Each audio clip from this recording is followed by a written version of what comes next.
Mari kita buka Kejadian pasal yang ke-41. Kita akan selesaikan Kejadian 41 dari ayat yang ke-33 hari ini.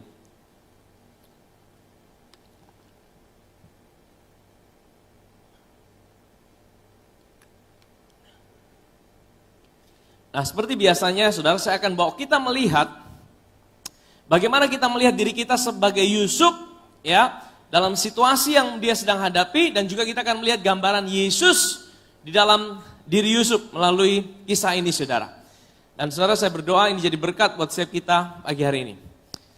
Oleh sebab itu, baiklah tuanku Firaun mencari seorang yang berakal budi dan bijaksana dan mengangkatnya menjadi kuasa atas tanah Mesir. Jadi ini ceritanya Yusuf ini menafsirkan mimpi daripada Firaun, saudara. Firaun punya dua mimpi, mimpinya sama. Ya, kalau saudara baca, itu mimpinya dia lihat ada lembu kurus, ada 7 lembu kurus, tapi sebelumnya dia lihat ada 7 lembu gemuk.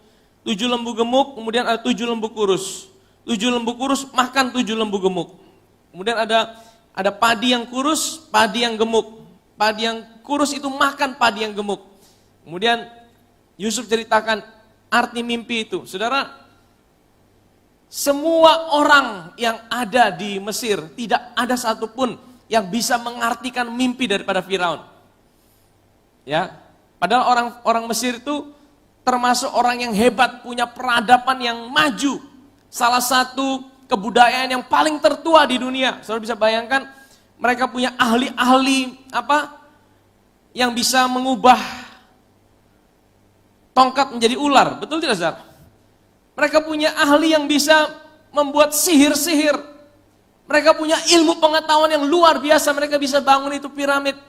Tapi tidak ada satu orang pun di Mesir yang bisa menafsirkan mimpi Yusuf. Karena apa, saudara?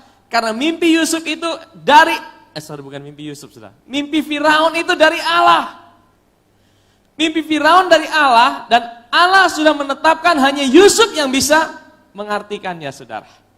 Kalau Tuhan sudah pilih hidup saudara, tidak ada satu orang pun yang bisa ambil itu dari hidup saudara. Amin, saudara. Itu membuat hidup kita selalu merasa aman, saudara. Saudara, kita merasa aman karena kita tahu bahwa Tuhan itu ada dalam hidup kita dan dia sudah kasih, dia pilih hidup kita. Dan kita tidak perlu iri satu dengan yang lainnya. Amin, saudara. Semua tidak bisa menafsirkan, tapi Yusuf diberikan kemampuan untuk menafsirkan. Dia bilang ada 7 tahun kelimpahan, dan kemudian ada 7 tahun kelaparan. Ya, dan kelaparan yang hebat sekali. Dia bukan hanya dapat sebuah pengetahuan, tapi Yusuf diberikan sebuah hikmat, saudara. Hikmat untuk, ada orang yang cuma bisa tahu apa yang akan terjadi di depan. Dia dapat, ada orang mungkin bisa meramal. Dia bisa ramal ini, tapi dia tidak tahu bagaimana menyelesaikan persoalan yang ada. Tapi Yusuf, saudara, dia dapat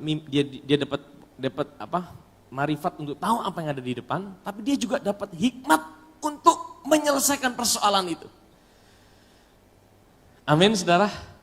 Hikmat itu beda dengan sekedar kepandaian, saudara.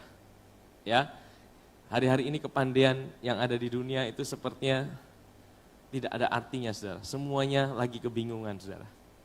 Tapi hikmat itu Tuhan akan kasih buat anak-anaknya, sehingga bisa ada pada waktu yang tepat, pada saat yang tepat, pada waktu yang tepat.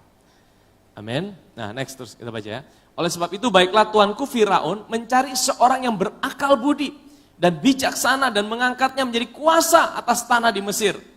Baiklah juga tuanku Firaun berbuat begini, menempatkan penilik-penilik atas negeri ini, dan dalam ke-7 tahun kelimpahan memungut 1/5 dari hasil tanah Mesir, 20% pajak, saudara. Ada yang saudara mau ditagih pajak 20% dari penghasilan saudara? Ini 20%, saudara. Yusuf bilang, tagih pajak 20%. Orang Mesir bisa protes, saudara, bisa berontak, saudara. Tapi Firaun bisa tunduk itu sama Yusuf, saudara. Karena hikmat yang Tuhan kasih itu luar biasa. Dari mana Yusuf belajar ini, saudara? Dia belum pernah atur itu, saudara. Ya, next. Beginilah, mereka harus mengumpulkan segala bahan makanan dalam tahun-tahun baik yang akan datang ini. Dan di bawah kuasa tuanku Firaun menimbun gandum di kota-kota sebagai bahan makanan serta menyimpannya. Demikianlah segala bahan makanan itu menjadi persediaan untuk negeri ini dalam ke-7 tahun kelaparan yang akan terjadi di tanah Mesir, supaya negeri ini jangan binasa karena kelaparan ini. Jadi ini hikmat, saudara. Ini hikmat. Tadi dia menafsirkan mimpi itu pengetahuan. Ya, dia dapat pengetahuan. Tapi hikmat itu untuk menyelesaikan persoalan itu, saudara. Untuk menyelesaikan persoalan itu. Ya, sebenarnya kita mau juga dapatkan roh hikmat dari Tuhan. Amin, saudara. Roh hikmat, Roh Kudus itu adalah roh hikmat buat kita. Hikmat itu, ya kan, saudara tidak harus pintar-pintar sekali, saudara. Tidak harus cerdas sekali. Hikmat itu seperti orang yang, kalau orang bilang orang beruntung, ya, orang beruntung. Saudara mungkin tidak terlalu pintar, saudara mungkin tidak terlalu cerdas, saudara mungkin tidak terlalu, ya mau dibilang yang apa, saudara. Tapi kalau saudara berhikmat, ada hikmat, itu seperti ada roh keberuntungan dalam hidup saudara. Saudara bisa ada pada waktu yang tepat, pada saat yang tepat. Amin, saudara.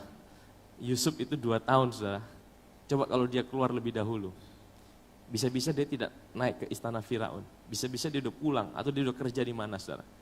Dia udah pulang ke rumah bapaknya, tapi Tuhan atur 2 tahun persis bertepatan dengan mimpi Yusuf. Ini, saudara. Ini, saudara. Ini keberuntungan. Bagi orang dunia keberuntungan. Bagi Tuhan, itu adalah berkat. Amin, saudara. Ya. Next. Usul itu dipandang baik oleh Firaun dan oleh semua pegawainya. Saudara bayangkan, semua pegawainya Firaun, wah ini luar biasa ini luar biasa. Tuhan yang membuat mereka semua sampai bisa seperti itu, saudara. Next. Lalu, nah ini saudara perhatikan, lalu berkatalah Firaun kepada para pegawainya, mungkinkah kita mendapat orang seperti ini? Jadi saudara, Yusuf itu tidak angkat-angkat diri, saudara. Dia tidak bilang sama Firaun, Firaun, pilih beta ya, pilih saya, angkat saya. Tidak, saudara. Dia bilang, Firaun pilihlah satu orang yang bisa kelola ini. Ya, dia juga tidak mungkin dia tidak mengharapkan, saudara. Ya, dia juga tidak mungkin dia tidak bilang pilih beta ya Firaun. Tidak, saudara. Tapi Tuhan yang membuat Firaun untuk memilih Yusuf, saudara. Percayalah, saudara. Ya, tadi saya bilang kalau Tuhan pilih saudara, tidak ada satu orang pun yang bisa menjatuhkan hidup saudara. Next. Lalu berkatalah Firaun kepada para pegawainya, mungkinkah kita mendapat orang seperti ini? Seorang yang penuh dengan roh Allah. Perhatikan, saudara. Ini pertama kali di dalam Alkitab dikatakan seorang yang penuh dengan roh Allah. Ya, kata pertama, kalau saudara baca cara menafsirkan Alkitab, ada satu cara yang namanya first mention in the Bible. First mention itu adalah kapan kata pertama itu muncul dalam Alkitab. Itu memiliki sebuah arti yang signifikan. Ketika itu pertama kali muncul dalam